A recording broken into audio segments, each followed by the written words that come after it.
A reading from Psalms 63:4. I will praise you as long as I live, and in your name I will lift up my hands. And from 139, 1 through 3. You have searched me, O Lord, and you know me.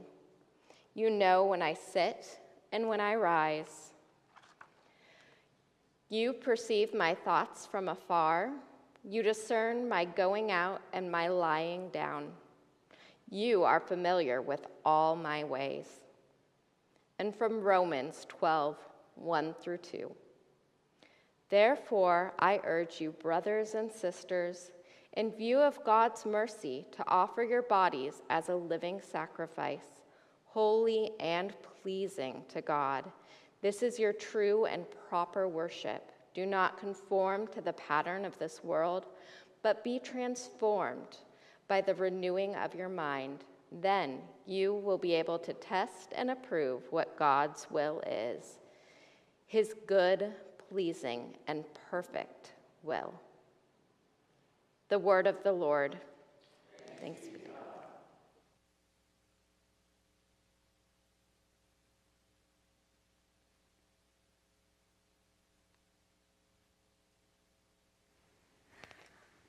Good morning, Summit. For those of you who don't know me, my name is Sandy. I'm a big fan of this church, and I've been showing up here for various moments and events and offerings throughout the last 20-some years. Oh my God, that makes me feel old. It's a privilege to be here, and I want to warmly welcome everyone here and online. And today we're going to talk about something that is very near and dear to my heart that I get all kinds of excited about, and that is our human bodies and spiritual power. Hard to kind of encapsulate it in just a few minutes, but let me give you a little bit of background. For the last 50 years of my work, I started out as a registered nurse, often snatching people out of the jaws of death in critical care, burn units, emergency rooms. Had a call to ministry, went to seminary, not the cemetery, but the seminary. Had a call to active duty military chaplaincy for 6 years under don't ask, don't tell, don't pursue, and I did tell, and obviously my career was a little short-lived. Went into some civilian chaplaincies, both online and then offline with a hospice, and then ended up retiring as a hospice counselor, a grief specialist of all things, where I would follow sometimes up to 400 to 600 deaths per year. And then, of course, those last couple of years in the workforce, there was the COVID, and there were the challenges of also working with people who were caregivers, family members who couldn't be with their loved ones, and so on and so forth. With all of these experiences, I have been privileged to work with people from other countries, all kinds of different religions, secular and spiritual traditions, cultures, languages, so on and so forth. And I have tried mightily, really in a huge way, to err on the side of kindness, to build bridges, not burn them, find common ground where we can live together. And I have noticed one thing in those 50 years that really makes me feel old, and that is that we all have human bodies in every country, every culture, every religion, every tradition. And in these bodies, we live and move and have our being, and most of us have some sense of the divine, however that might be. We might call it holy presence, loving one, tender creator, source, divine source of love and life, God, Jesus, Buddha, Allah. But the one thing that is our common denominator, we have a human body and we have to breathe. And it has been my experience that wherever we are, whoever we are, in whatever circumstances, even the most incomprehensible, unimaginable, indescribable, difficult, challenging, terrifying situations, that we possess a superpower, whether we are frail, fit, or feeble or feisty, and that is that we have breath for that superpower, that in all of the chaos and all of the confusion, we can experience divine or sacred superpower with breath and body and rest and inner transformation. So let's back up for just a moment and think of the passages that we just read from our sacred text, the Hebrew Christian Bible today. A little bit of Psalms, a gospel from Jesus, and then Romans, right? And so all of these put together with care, of course, I believe are great examples of inner power and spiritual transformation that can equip us for anything and everything life gives us, from birth to dying and the hereafter. So our Romans passage begins with, I beg you, brothers and sisters, by God's tender mercies, to take really good care of your bodies as a form of your living sacrifice and worship, that we are creatures of mind, body, and spirit. And we are called to take really good care of these frail human bodies.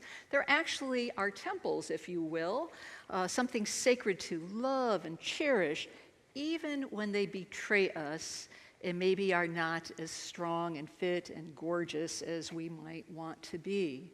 That simple acts such as a regular bedtime, brushing our teeth, washing our face, washing our hands. Oh, please, always wash your hands. When in doubt, wash your hands.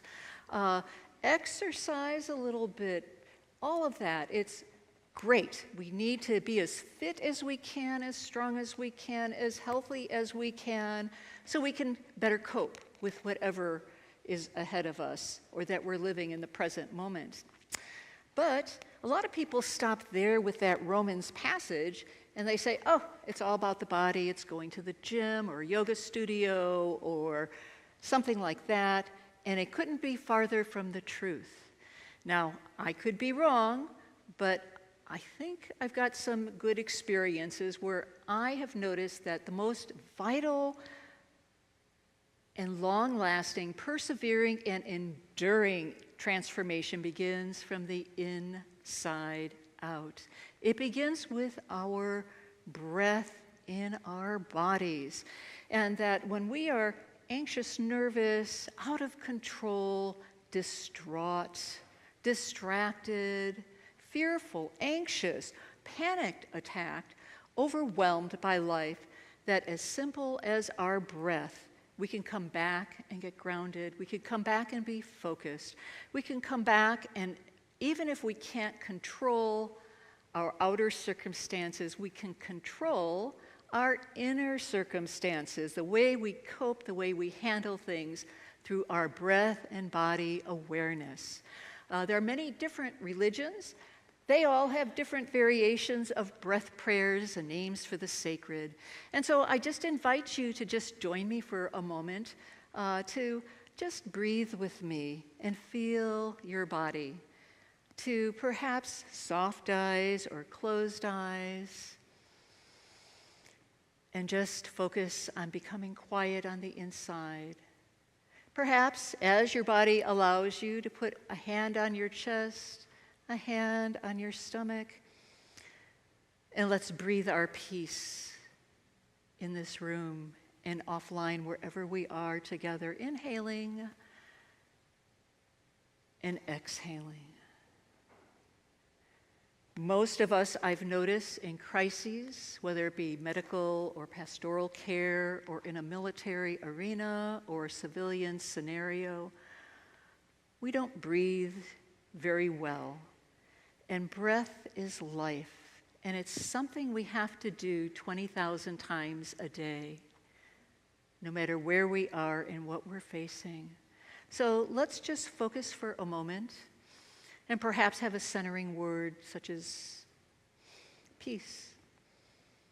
Inhale a little longer, hold it, exhale that stale air out. Maybe roll your shoulders back a little bit, opening up that chest. Inhaling, exhaling. Perhaps inhaling peace and exhaling calm. Or perhaps you have a one-word prayer with your breath, perhaps inhaling the word help or thanks or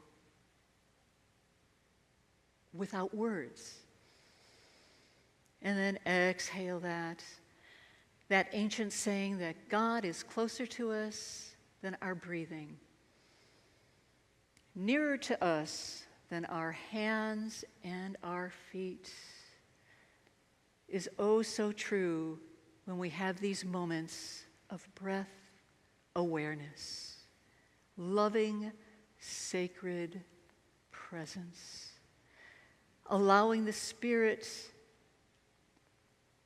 to remind us that we are cherished and blessed and treasured and valued, gay, straight, trans, bi, citizens, non-citizens, whoever you are, any age, in your human body, that you are precious to the divine. That is one way to experience spiritual empowerment, through that breath awareness. And I remember when I was a young active duty Navy chaplain on an ammunition ship, I would actually, this is right after the first Persian Gulf War, I would go down to the cargo hold and I'd place my hands on the bombs. And I would not have words. All that potential for destruction. And I would just put my hands on the bombs and say peace, peace. The power of body prayer, the power of breath prayer, the power of divine presence in us can be sustaining in any situation, and is actually, I suggest, more powerful than any human weapon of mass destruction. When we pray, we will get through it somehow. The second thing that I'd like to talk about, in addition to breath and our body, is a 4-letter word. And having served a few years in the Air Force, and then 6 years in the Navy, I know a lot of 4-letter words. Oh boy, do I know them. I know 4-letter words that are even in different languages. Yes, yes, yes. But it is near and dear to me, and it's something that is vital for our well-being and our spiritual power. And that 4-letter word is rest. Jesus said in the gospel reading, "Come to me, all of you who are weary and heavily burdened, and I'm going to give you more work to do with not enough time or resources to get it done, so that you'll be totally overwhelmed, resentful, and just totally depleted." No, no, no. Jesus said, "Come to me and I will give you," what is it? Rest. Because without rest, we collapse from sheer exhaustion. Without rest, we become enslaved to the work and the necessities of the day. That even if it's for a nanosecond or 30 seconds to 2 minutes a day, that the sacred can use moments of rest to help replenish our spirits, to help us find that inner core where true, deep transformation will occur in our bodies, so that we don't conform to the culture that we're living in today. As a people of faith, however we understand faith, we have an inner compass with our faith. However we understand what it is that we're here on the planet to accomplish or to do, we've got to breathe, we've got to take care of our bodies, and we have to rest to get it done, or we're not going to be any earthly good as we try to bring a bit of heaven on earth, however humble it might be. And so here's a few things for body prayer as we contemplate how the Spirit might be leading us and using our bodies for personal spiritual power. Some people say, "Oh, I'm part of the frozen chosen. I'm not supposed to lift my arms or do anything like that." but here are some biblical examples, like in our Psalms. And feel free to do this with me or visualize your body doing this. Lifting up our arms, raising our eyes to the heaven, coming into prayer hands. We bow. Some of us are able to kneel and get back up again off the floor. We lay down flat on our face, on our stomachs. We prostrate ourselves, just beseeching God to just help us through the darkest, the deepest, the most challenging times. Or we might be laying flat on our back in a moment of rest. Simple things like this, practiced around the world, all help us develop spiritual power in the human bodies that we happen to have today. And now I want to say a word about yoga because, oh my gosh, not only am I a yoga teacher, but two of my yoga teachers are here. And we have yoga mats here.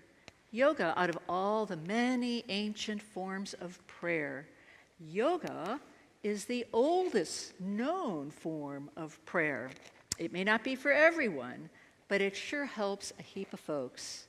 It's been around for 4,000 to 5,000 years. It began in India, it spread through the world. Today, more than 150 countries have people who practice some form of yoga for their emotional and spiritual health and well-being. A yoga mat symbolizes many things for people in stress, in panic, in grief, in prison, facing uncertainties, facing danger. It reminds us to take a yoga breath, a deep breath, to get our power. For some people, and when I was teaching this week at the Y, a woman came up to me and said, I have a yoga mat at home, and sometimes I just sit on it or lay on it, and it's my sanctuary in the house. It provides a safe place, a place of hospitality, of generosity, of sanctuary. It's so much more than hot yoga or power yoga or twisting our body into a pretzel. It's really about slowing our racing thoughts, becoming still inside, being aware of breath, inhaling, exhaling, cultivating inner calm, and finding strength for the moment with the body that we have in life. So it's a good thing. And when people ask, can Christians practice yoga? Well, I'm Christian, I practice yoga, and like many other things, if you're not comfortable with it, don't do it. But if you're drawn to it, it might be your call for spiritual care, personally and to share with others. And as a mission church, let me just close with this. As a mission church, we're here for a purpose, to make a difference, right? If we can find things that help empower and equip and energize people for whatever they're facing, I would say, and it also brings loving kindness, I would say that's a really good thing. And if it is as simple as maybe giving somebody a yoga mat for a present, even if they don't practice yoga, you never know what good might occur as a result. So let me try to sum this up, because there's a lot going on here, and our bodies are complicated, our lives are complicated, our world is complicated, and there's no one size that fits all. But however we're facing life, whatever we're facing in life, through breath awareness and body movements, we can become spiritually empowered and equipped to deal with the moment and to help others. I want to close with this prayer, and I want to thank you so much for your attention.